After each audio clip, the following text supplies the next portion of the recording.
Bonjour à tous. Dans cette vidéo, on va déterminer le domaine d'une fonction composée de deux fonctions.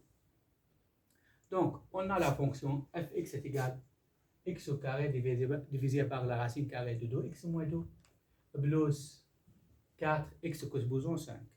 Donc, fx c'est composé de deux fonctions. Celle-là, la première fonction, et celle-là, la deuxième fonction. Donc, on dit celle-là hx et cette fonction jx. Ça va?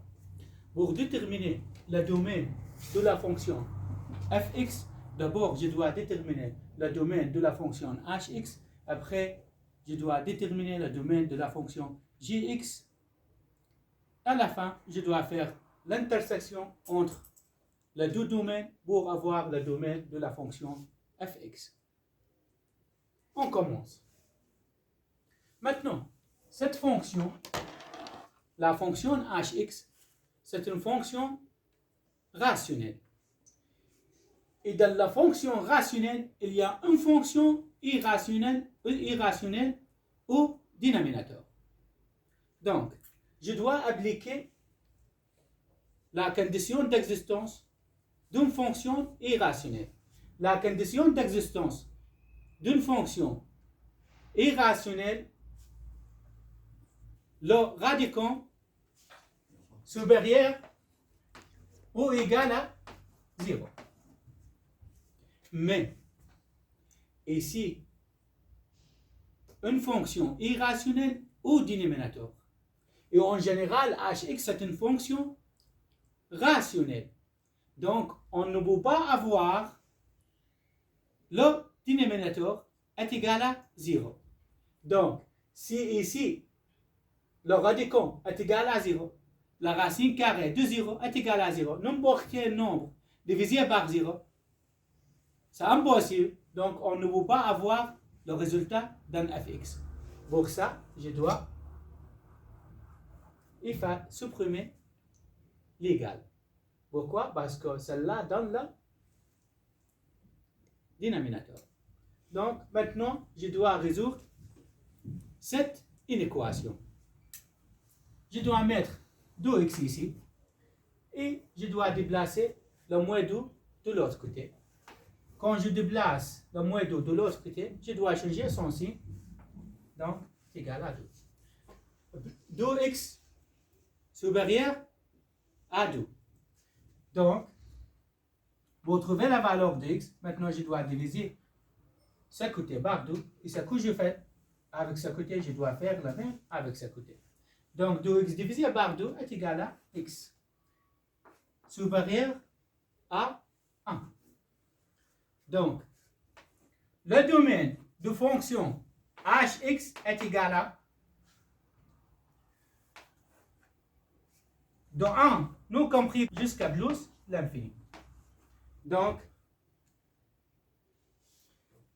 le domaine de la fonction hx est égal à de 1 jusqu'à plus l'infini.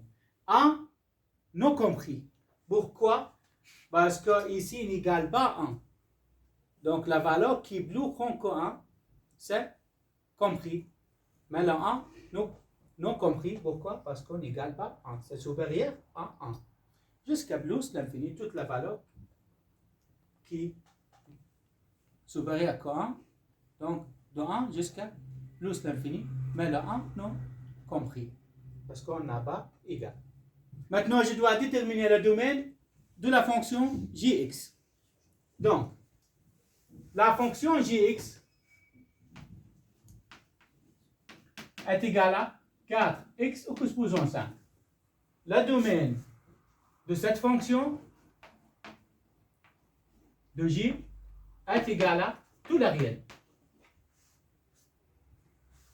Donc, on a fini le domaine de la fonction jx. Et aussi, on a déterminé le domaine de hx. Maintenant, je dois déterminer le domaine de la fonction fx.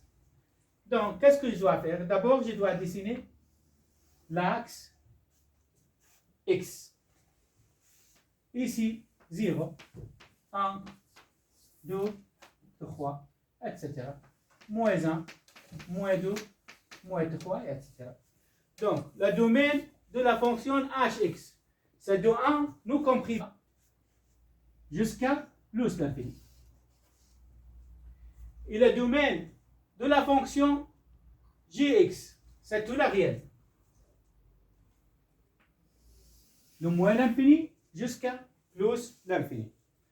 Donc, maintenant, où on a l'intersection entre les deux domaines? Où on a l'intersection entre les deux lignes? C'est là l'intersection. Entre les deux lignes. Jusqu'à plus l'infini. Donc, c'est-à-dire, le domaine de la fonction fx est égal à quoi? De 1, nous compris. De 1, nous compris. Pourquoi? Ici, on a deux trous en 1. Jusqu'à plus l'infini. Nous compris. Donc, on a fini le domaine de la fonction fx.